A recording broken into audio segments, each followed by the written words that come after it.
how do material incentives fit into your worldview of where the individual that is self-authoring or creating the world around them? Obviously, there's limitations, right? We can't meditate and make the sun go backwards or something. Yeah.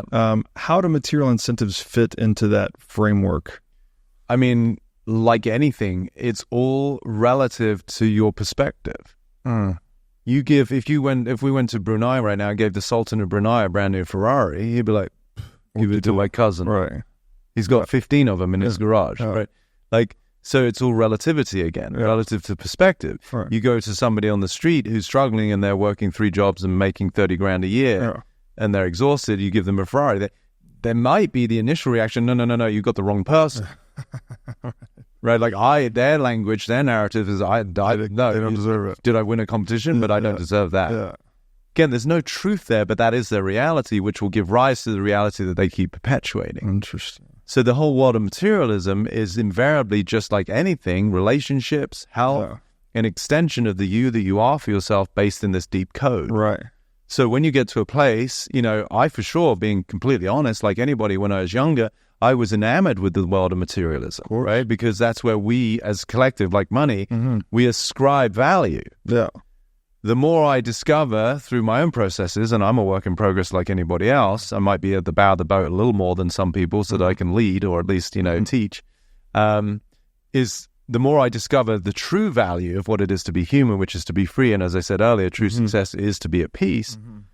I have started to truly lose interest in possessions other than there's a certain degree of beauty, to have a nice home, to be able to finish it nicely with beautiful furniture. It becomes a degree of function. I used to be, I could say, like a recovering perfectionist, certainly when I was in college. And then I realized, wait, it's not so much that things have to be a certain way, which would be the underlying subtext of perfectionism. There's no choice. There's the insidious killers. It has to be that way. Then you start to introduce choice, which is more creative versus reactive. It's like, I have a preference for excellence or beauty. Right. It's very different than it has to be. Right. There's no freedom in things have to be a certain force there. It's an OCD. It's like an actual disorder. It's corrupt. You've corrupted the software. You've got a virus in this case where you're not at peace with the way things are. So now, maybe it's a certain degree of, just becoming older, but I hope, to a certain degree wiser and certainly freer, which is you start to realize the absolute meaningless of stuff. And you start to become much more, at least I do, interested in the quality of life, the quality of connection, the quality of presence, of being where you are versus trying to be where you're not. And most people are trying to be where they're not, and then they wonder why they suffer. Yeah, it's such a delicate dance, right? Like the power of presence, but then you can't, obviously from a practical standpoint, you can't just be meditating and present all the time, right? You have to get out of bed and make plans. But even the language, you don't have to. Right. There's an underlying implication there that if you don't pay bills, you can't pay rent, which is, again, there's consequences of all choices. But at least if you get out of the realm of have to, like there are people to whatever degree, I haven't seen them, who sit in caves in the Himalayas and they just meditate and they're trying to raise the frequency of the planet. Yeah. So you could say that they're doing it, you know. And again, you go to certain countries, like we could probably retire and go to, Bali or the Philippines or whatever. So there's no have to.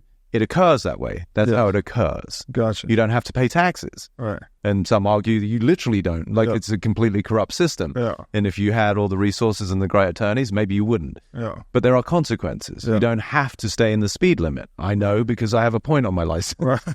But there are consequences. Right. So again, we just start to enter the realm of real choice versus figurative choice.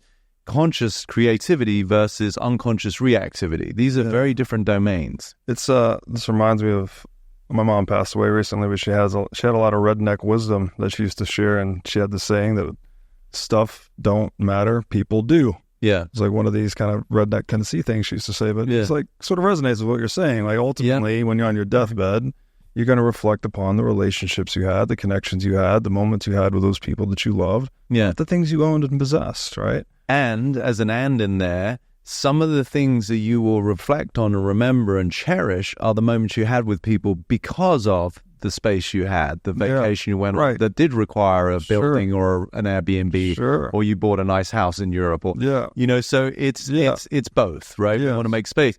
We just don't want to lean on one or the other as though that's where it's at. Right. And if we come from a place of freedom, as opposed to being reactive to life and thinking things need to be a certain way, you start to now create a beautiful life, an extraordinary life, which you're just not attached to them. I think there's a great line from Gandhi where they, were sitting in satsang and they were asking about, but how do I emancipate all my belongings, And he said, you don't.